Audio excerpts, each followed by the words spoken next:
तो भाइयों कल हुआ था अतुर्तो एमएमए का एक बहुत बड़ा फाइटिंग इवेंट इंडिया के अंदर। बेसिकली उनका flyweight grand prix start हो चुका है और जिसको आप सबको पता है मैंने खुद यहाँ पर अटेंड करा था। मैं फिलहाल अरुणाचल के अंदर ही हूँ, जैसा आप सब बैकग्राउंड में देख सकते हो।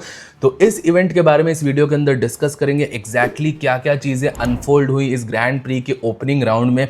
बहुत खतरनाक नॉकआउट फिनिशेस सबमिशंस देखने को हमको मिले। साथ ही साथ यहाँ पर को मेन इवेंट में आशीष रावत और फहाद खान के बीच में फाइट हुई, जो कि बहुत ज़्यादा कंट्रोवर्सी यहाँ पर निकाल के गई है लोगों का। और खुद फाइटर आशीष का ऐसा मानना है कि जो डिसीजन उनके अगेंस्ट गया है ये एकदम गलत डिसीजन है, इसके ऊपर काफ़ी सारी कंट्रोवर्सी है। तो इस वीडियो के अंदर पूरे इवेंट का यहाँ पर समरी करेंगे, साथ ही साथ इस कंट्रोवर्सी के बारे में भी डिस्कस करेंगे। जजेस का जो डिसीजन होता है वो किस तरीके से जाता है, सारी चीज़ों के बारे में आप सबको बताऊंगा।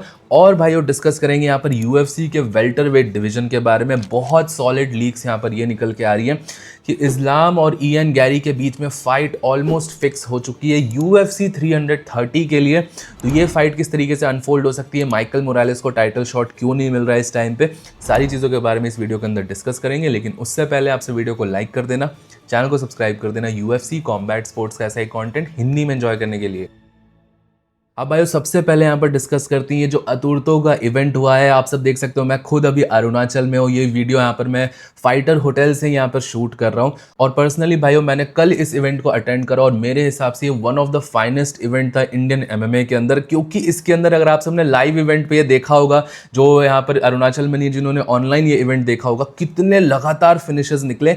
इनके प्रीलिम्स में 5 फाइट थी जिसमें से 4 फिनिशेस थे, जो कि अपने आप में ही बहुत क्रेजी था। फर्स्ट ऑफ ऑल मुझे आप सबको ये इन्फॉर्म करना है कि इस पूरे इवेंट का एक डिटेल्ड व्लॉग आने वाला है, जो कि आप सबको मैं यहाँ पर 1-2 दिन के अंदर अपलोड करके दे दूंगा। वो सब आप सब जरूर से एंजॉय करना। मैंने पूरा अरुणाचल कवर करा है उसके अंदर, साथ ही साथ इस इवेंट को ऐसे बैक स्टेज में जाके बहुत सारी चीजें उसमें इन्वॉल्व होंगी, तो आप सब उसको जरूर से चेकआउट करना। अब रही बात भाइयों यहाँ पे फाइट की बात करें तो इतनी क्रेजी फाइट्स हुई है इस इवेंट के अंदर। मेन गार्ड की तो सारी फाइट्स ही फिनिशेस से हुई है एक को छोड़ के, और वो डिसीजन भी काफी ज्यादा कॉन्ट्रोवर्शियल निकल गया है, उसके बारे में बात करेंगे। सबसे पहली चीज जो मुझे यहाँ पर मेंशन करनी है भाइयों, यहाँ पर इस इवेंट के अंदर एक किक बॉक्सिंग फाइट भी थी जिसमें मिस्टर वॉयलेंस दियो रीमो ने यहाँ पर बहुत क्रेजी नॉकआउट निकाला। और मैंने फर्स्ट टाइम कोई इवेंट ऐसे कवर करा है भाइयों, ऐसे लाइव देखा है। मेरे सामने इतना खतरनाक नॉकआउट प्रेजेंट हुआ। मिस्टर वॉयलेंस ने यहाँ पर एक किक बॉक्सिंग फाइट थी स्केड्यूल्ड और उन्होंने इतनी टाइम बाद कमबैक करने के बाद एक खतरनाक नॉकआउट स्कोर करा। आयुष्मान मुखर्जी को इतनी ब्रूटल तरीके से फर्स्ट राउंड में नॉकआउट करा। और बेसिकली भाइयों मुझे समझ नहीं आता कि इतने क्रेजी फाइटर्स यहाँ पर छुपे हुए हैं यहाँ पर अरुणाचल के अंदर।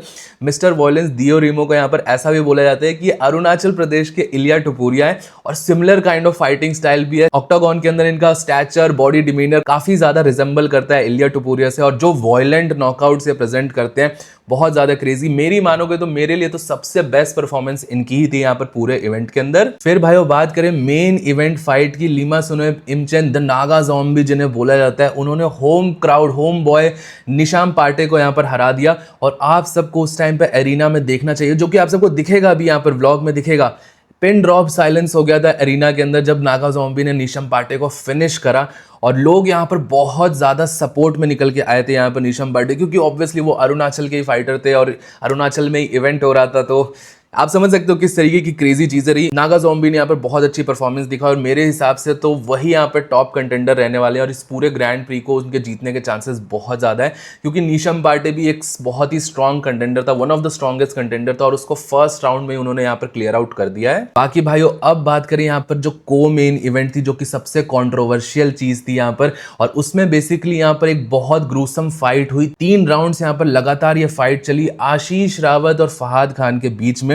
अब आप सब मेरा पर्सनल ओपिनियन जानना चाहोगे, मैंने जब ये फाइट देखी ऐसे ऑक्टागन, मैं लिटरली ऑफिशियल के पीछे बैठा हुआ था, तो जो व्यू ऑफिशियल को आ रहा था वो सेम व्यू मुझे भी आ रहा था। हालांकि ऑफिशियल्स यहाँ पे बिग स्क्रीन पे नहीं देखते हैं, बट मैं बिग स्क्रीन पे भी देख रहा था थोड़ा बहुत। तो मेरे हिसाब से जब ये फाइट खत्म हुई तो मुझे ऐसा लगता है कि आशीष ने इस फाइट को जीता था। फर्स्ट राउंड यहाँ पर आशीष का गया, मैंने स्कोर करा उसके लिए। सेकंड राउंड फहाद का था और थर्ड राउंड आशीष का था। काफी डोमिनेंट राउंड था थर्ड वाला, तो इस हिसाब से मेरे स्कोर कार्ड्स पे यहाँ पर आशीष को विक्ट्री मिली। बट भाई ऑफिशियल ऑफिशियल्स और जो जजेस थे उन्होंने यहाँ पे फाइट आशीष के फेवर में नहीं दी। अब इसके बाद बहुत सारी कंट्रोवर्सी निकल के आई, सीधा माइक पे ही आशीष ने पूरे जजेस और सबको क्रिटिसाइज कर दिया। बेसिकली ऐसा बोला कि जो फेवरेटिज्म किया जाता है, ऑफिशियल्स यहाँ पर फेवरेटिज्म करते हैं, अपने सेम सिटी अपने सेम रीजन के फाइटर्स को जिताते हैं डिसीजंस पे। अनटिल एंड अनलेस आप ये सारी चीज़ों को फिनिश नहीं करोगे तो डिसीजन पे आप हार जाओगे, अगर जजेस उसके सेम रीजन का होगा। तो सिमिलर काइंड ऑफ एलिगेशंस यहाँ पे लगे। अब ये फर्स्ट टाइम नहीं है भाइयों कि ऐसी डिस्क्रिपेंसीज हम सबको यहाँ पर एमएमए के अंदर देखने को मिली है। ऐसी रीजनल सीन पे भी होती है, ऐसे यहाँ पर इंटरनेशनल स्टेजेस पे भी होती है। यूएफसी के मेन कार्ड्स में यहाँ पर ऐसे ऐसे डिसीजंस आते हैं जो कि काफ़ी ज़्यादा शॉकिंग होते हैं। और सेम चीज़ ये डिसीजन आने से पहले मैं यहाँ पर अपने व्लॉग में भी बात कर रहा था इस बारे में, और ये उस फाइट से पहले ही बात कर रहा था कि जो ऑफिशियल होता है उसको कुछ और दिख रहा है, वो एक अलग स्क्रीन पे बैठा, उसको कोई स्टैटिस्टिक्स नहीं पता, उसको कुछ भी नहीं पता। तो ऑब्वियसली बहुत टाइम ऐसे डिसीजंस आते हैं जो कि हम सबको एज अ स्क्रीन पे देख के अलग फाइट दिखती है, बट जो ऑफिशियल है उसके पास सिर्फ एक व्यूइंग एंगल है, उसके पास मल्टीपल कैमरा एंगल्स नहीं है, वो बहुत सारे स्टैट्स चीजें मिस भी होती है, एज अ ह्यूमन एरर भी इन्वॉल्व होता है। डेफिनेटली ये सारी चीजें रहती हैं, बट भाइयों at the end of the day अभी इस फाइट के बारे में ज्यादा कुछ किया नहीं जा सकता है, क्योंकि मैंने बहुत रेयरली देखा है कि कोई डिसीजन ओवरटर्न हो सकता है। आशीष से मेरी बात भी हुई थी यहाँ पर इवेंट के टाइम पे, फाइट के बाद वो मुझसे मिलने आया था, उसकी टीम से भी बात हुई, दे वर वेरी डिसअपॉइंटेड। वो चैलेंज करने का ट्राई कर रहे थे इस डिसीजन को। ऑब्वियसली उनका ये राइट है, अगर वो यहाँ पर सेटिस्फाइड नहीं है तो इससे कर सकते हैं, बट मेरा यहाँ पर यही ओपिनियन रहेगा कि ये जो ग्रैंड प्री है वो मूव ऑन कर चुका है। फहद इज इन सेमीफाइनल्स, अब इसको यहाँ से वो मूव ऑन कर सकते हैं। बहुत सारी गलतियां थी जो आशीष ने भी करी है फाइट के अंदर, शो बोटिंग के जगह पे वो थोड़ी और ज्यादा फिनिशेस की तरफ पुश करता है। आई नो यहाँ पर फाइट एंटरटेनिंग बनाने का भी एक प्रेशर होता है फाइटर्स के ऊपर, बट स्टिल यहाँ पर फाइट जीतना अभी भी सबसे ज्यादा इंपॉर्टेंट होता है। तो डेफिनेटली आशीष और उनकी टीम को ये सारी चीजों में यहाँ पर इंप्रूवमेंट्स करनी पड़ेंगी। रही बात यहाँ पर भाइयों फहद खान के लिए भी मेरा मैसेज यही रहेगा कि यहाँ पर क्वार्टर फाइनल्स खत्म हो चुका है, अभी उनको फिलहाल बहुत ज्यादा हीट और बैकलैश मिल रहा होगा, लोगों का ऐसा मानना होगा, और आगे आने वाले टूर्नामेंट में भी रिगार्डलेस वो अच्छी फाइट्स जीते तब भी लोग यही बोलेंगे कि वो इस फाइट को हारे थे।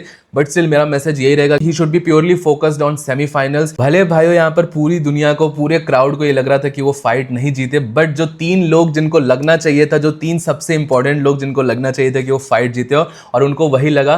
तीन जो जजेस थे उन्होंने यहाँ पर उनके फेवर में इस फाइट को स्कोर करा, और ये मेजॉरिटी डिसीजन था, स्प्लिट डिसीजन भी नहीं था। तीनों जजेस ने उनके फेवर में स्कोर करी है फाइट, और वो अब यहाँ पर सेमीफाइनल्स में जा चुके हैं। बाकी भाइयों ओवरऑल बहुत ज्यादा मजा आया पूरे इवेंट के अंदर। मैंने फर्स्ट टाइम कोई लाइव इवेंट इतने क्लोजली अटेंड करा है। तो इन सारी चीज़ों के ऊपर एक डिटेल्ड व्लॉग आप सबको 1-2 दिन के अंदर मेरे चैनल के ऊपर अपलोड होकर मिल जाएगा।